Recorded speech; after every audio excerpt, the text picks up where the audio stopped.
Meus queridos, a paz do Senhor Jesus, muita alegria, nós estamos aqui mais uma vez para continuar falando sobre essa caminhada maravilhosa que são as 42 estações desde o Egito até Canaã. Vamos ler Números 33, versículo 18 e 19.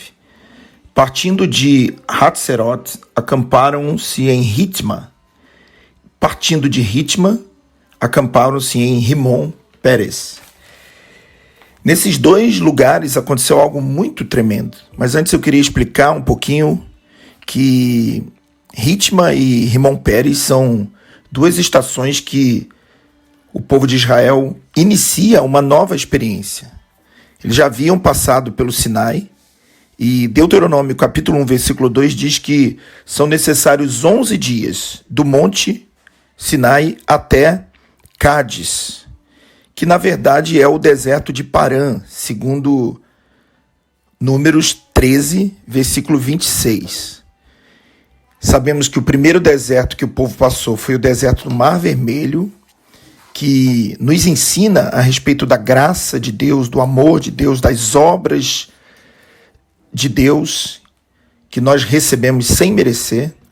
Depois fomos ao deserto de Sim, onde Deus opera o quebrantamento individual, para que possamos depois entrar num terceiro deserto, onde quebrantados individualmente, nós temos uma causa coletiva, Sinai, recebemos ali uma aliança, tudo isso obviamente em figura, porque hoje sabemos que não estamos mais sobre a aliança do Sinai, mas sobre a aliança do Sião.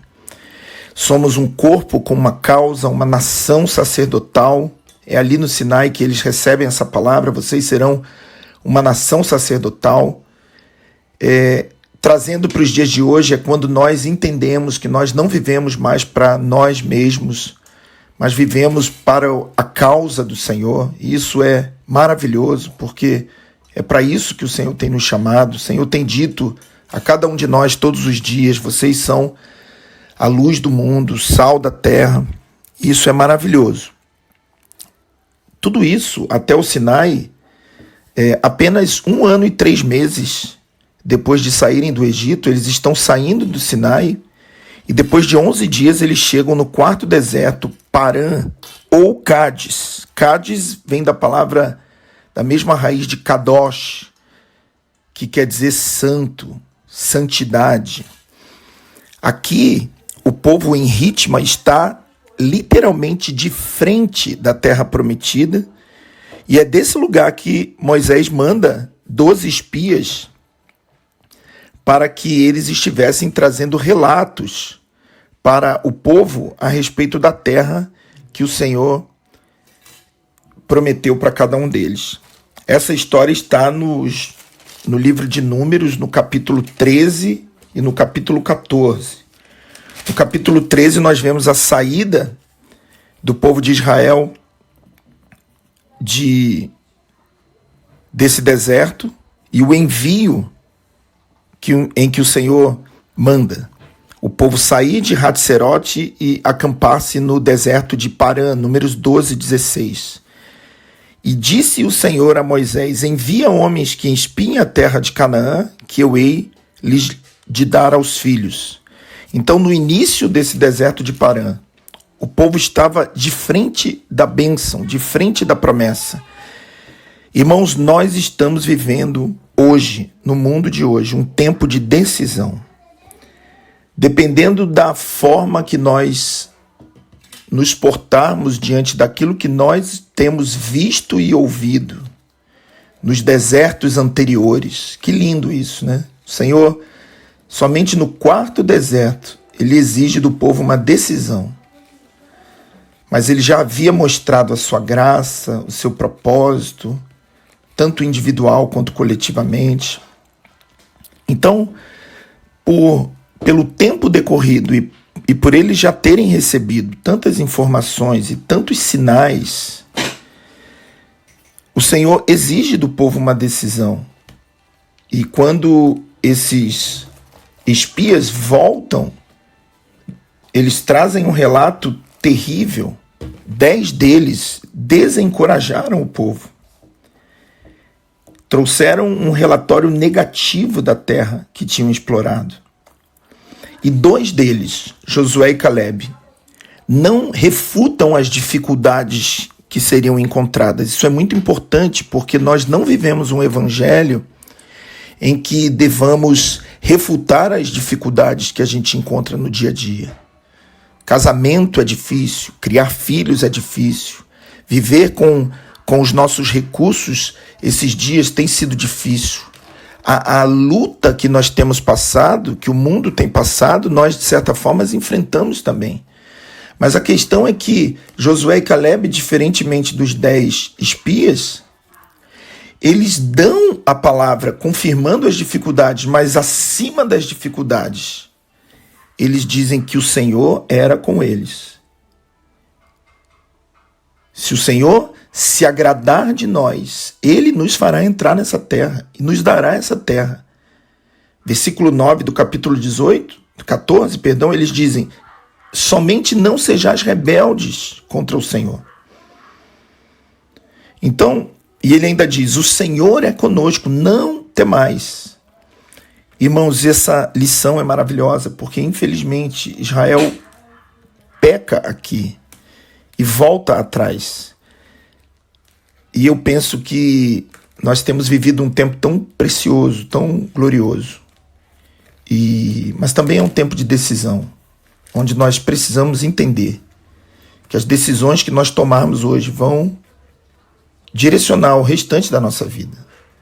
Israel peca, se rebela, não crê na palavra, e por causa disso, depois de 1 ano e pouco, 1 ano e 3 meses, eles poderiam entrar na terra prometida. Eles dão uma volta de 38 anos no deserto. E todos acima de 20 anos morreram. Quanto cuidado a nossa geração de mais idade precisa ter. Isso tem sido nos avisado há tanto tempo. E ali, todos aqueles acima de 20 anos que saíram do Egito foram condenados a morrer no deserto. Porque não creram, porque olharam para as dificuldades, olharam para as situações adversas, escolheram um caminho de covardia, de voltar atrás. Meus irmãos, tem sido difícil pregar o que nós estamos pregando, tem sido difícil viver o que a gente tem vivido? Óbvio que sim. Quando Josué e Caleb levantam essa palavra, a Bíblia diz que o povo desejou apedrejá-los. Mas existe uma necessidade de nós vencermos a falta de fé, a incredulidade, avançarmos diante de uma palavra e sabermos que nós temos a vitória garantida pelo Senhor. Infelizmente o povo erra aqui, vacila e volta para trás. E nós sabemos que todas essas coisas aconteceram como exemplo, como modelo para nós. A próxima estação, quando eles decidem sair, no capítulo 14, a partir do versículo 39, olha que interessante. Quando Moisés transmitiu essas palavras a todos os filhos de Israel, o povo se contristou. Moisés tinha dito: olha, vocês pecaram com o Senhor. E os 10 espias que trouxeram relatório negativo morreram diante do povo. Então, no versículo 40 diz que eles se levantaram de manhã cedo, subiram ao cume do monte dizendo: pecamos, nós vamos subir ao lugar que o Senhor prometeu. Porém Moisés disse: vocês desobedeceram ao mandado do Senhor, agora não dá mais. Não subais, porque o Senhor não estará no meio de vós. Vocês serão derrotados diante do inimigo. Irmãos, eles perderam o tempo da visitação. Meu Deus, não perca o tempo da visitação. Você pai, você mãe, você marido, esposa, você filho.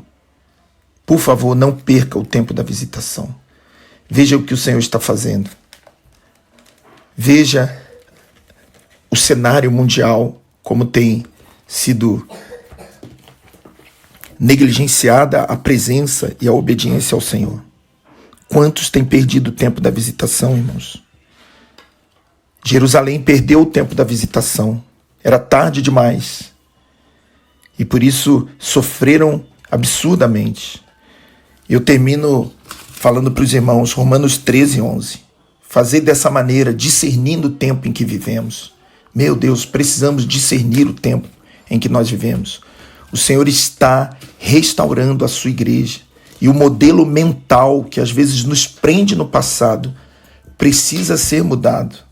No mesmo livro de Romanos, um pouco antes, Paulo diz que precisamos renovar nossa mente para que experimentemos a boa, agradável e perfeita vontade de Deus, que é, na verdade, uma tipologia dessa terra prometida que está do outro lado do Jordão. Que os irmãos se sintam direcionados por essas duas primeiras estações, que no caso de Israel, trouxe muita dificuldade. Aqui começava o período mais triste dessa caminhada. É um período de 38 anos, dando uma volta inteira, para que daqui a 38 anos eles chegassem exatamente em Cádiz, do lugar aonde não deveriam ter saído. Quantos estão dando voltas e voltas? E o tempo passa, e nós morremos, e nós perdemos a oportunidade, e no final nós estamos no mesmo lugar, sem avançar. Que o Senhor nos abençoe, que o Senhor nos guarde, e que essa seja uma oportunidade de olharmos para isso e vermos esse modelo fracassado de Israel. E como diz Hebreus, Coríntios 10, Hebreus 4, nós possamos pegar essas coisas como modelo para que não aconteça conosco o que aconteceu com eles. Deus abençoe, seguimos firmes, alegres, felizes, porque o Senhor tem nos falado tantas coisas preciosas. Deus abençoe. Amém.